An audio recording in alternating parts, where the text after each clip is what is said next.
Welcome to Module 10 for Week 11 of ED 1421. Congratulations on making it to the end of this subject, as we have made it to the final module, 21st Century Literacies. How exciting! You are, if you're anything like I was in my first year of teacher education, you are anticipating your upcoming examinations. To help put your mind at ease, if I were you, I would ensure that you view all the videos that I've made in succession from modules 1 to 10. If you haven't already, ensure that you do that, and ensure that you also have completed and read all the discussion board entries. These materials and activities are designed for you to do your best in this subject, and I hope that the videos that I've created throughout the semester have provided you with the information that you need.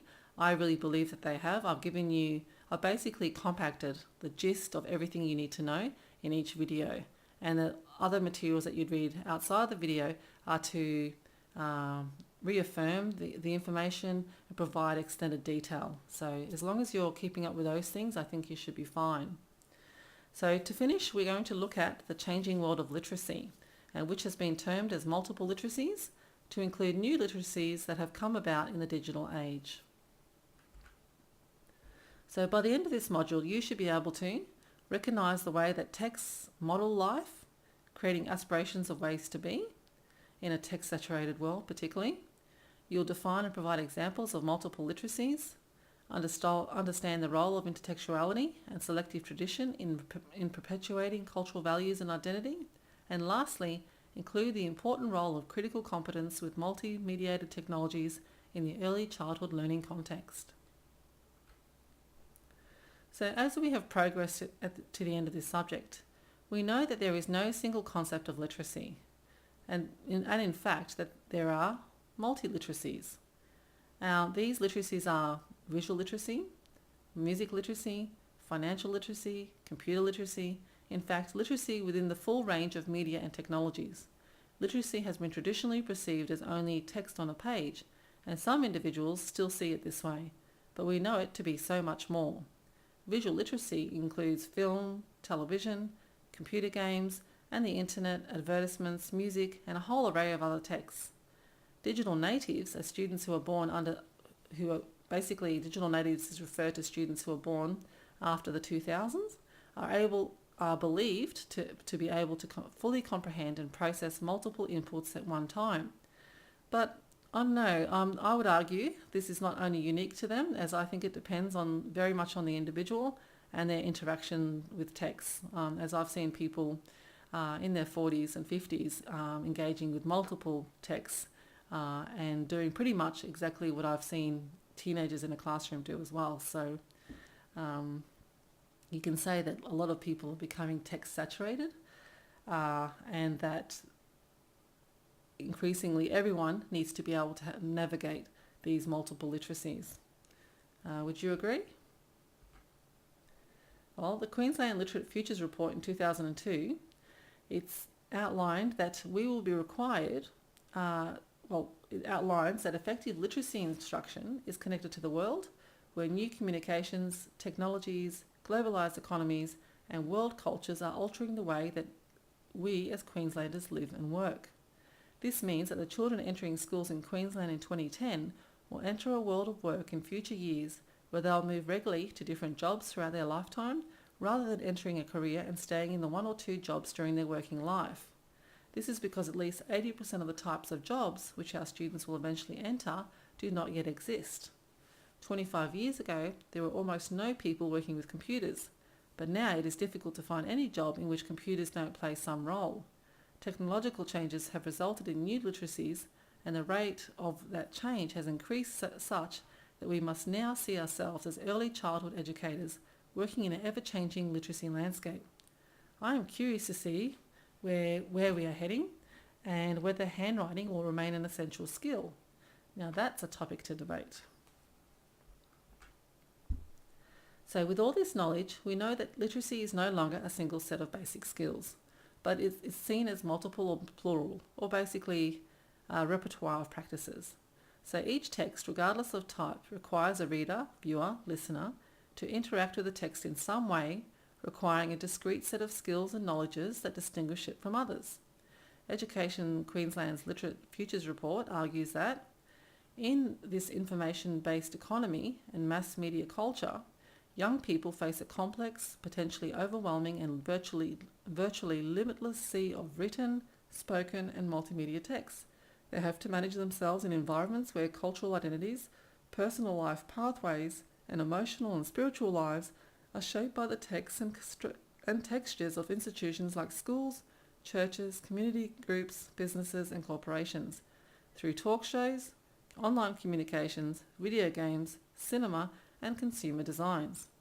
What this report reveals is a sheer magnitude of texts that our students and we are exposed to, and the importance of possessing the knowledge and skills in order to be able to navigate through this deluge. And no doubt, you're probably thinking, as I was, this is certainly a very, very text-saturated world, and it requires the knowledge to be able to navigate it as efficiently as possible. So the concept of intertextuality is important in today's text-saturated world due to text integrating the ideas and styles of other texts.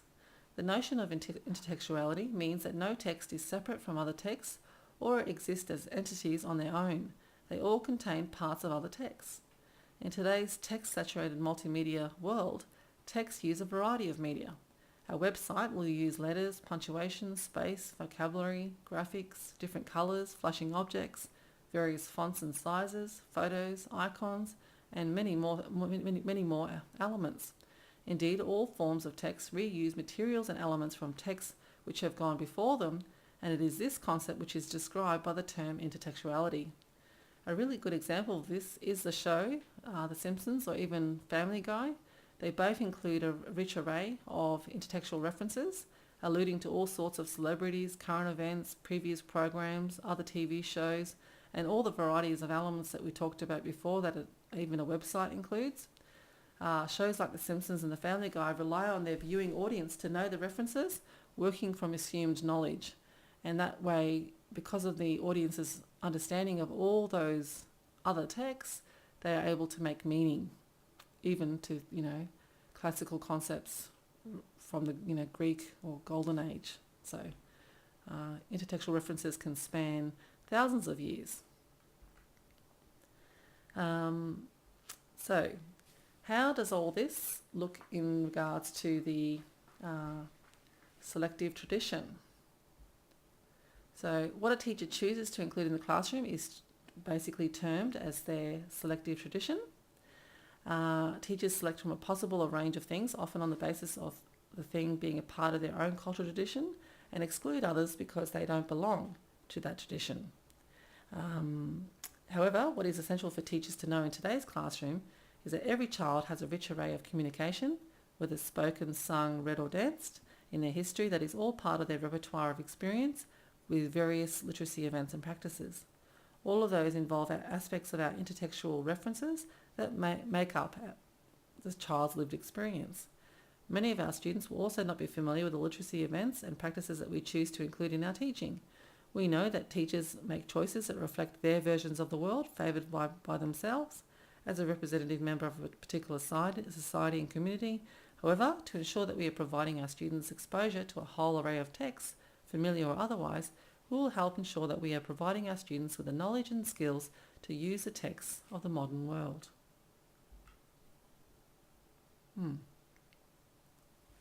So, basically, what our goal is to ensure that our students develop the tools to be able to navigate a text-saturated multimedia environment that will inform, shape and persuade them in ways that are profound. We know that we want our students to understand the connections between what is being said and the underlying intention of the author in choosing to do so in that particular way. And it has never been more important to enable children to see how texts shape their realities from a young age, given the wide exposure to such a vast array of texts from children's programs on television, web-based activity including social networking, commercials and even virtual technology. That's just a sample of all the things that our students are going to be increasingly immersed in, particularly virtual technology that's going into realms that are even unimagined a few years ago. So quite interesting and exciting at the same time. And as teachers, we want to give our children or students the critical literacy tools to tease out the sorts of values, relationships and social processes that are constructed in all the types of texts, particularly in the powerful multimedia texts of various electronic media. So quite a lot there that we want our students to be able to do. So to summarise our final module, teachers can incorporate new literacies with enthusiasm and optimism by including the students' worlds, often richly technological, in the learning environment. Intertextuality or intertextual reference, to make the connection with it being a reference to other texts, is very important for early childhood specialists for two main reasons.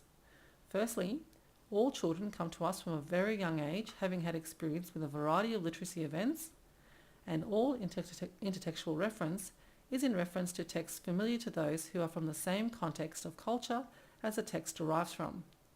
As teachers, we need to teach the points of intertextual reference so our students can be engaged with the text we choose, and create a multicultural curriculum to involve different selective traditions. All of this is essential skills for us as we go further into the 21st century.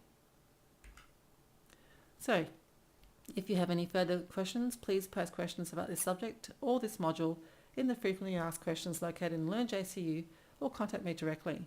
See the subject outline, the LibGuide, LearnJCU and Facebook for further contact details and information about this subject.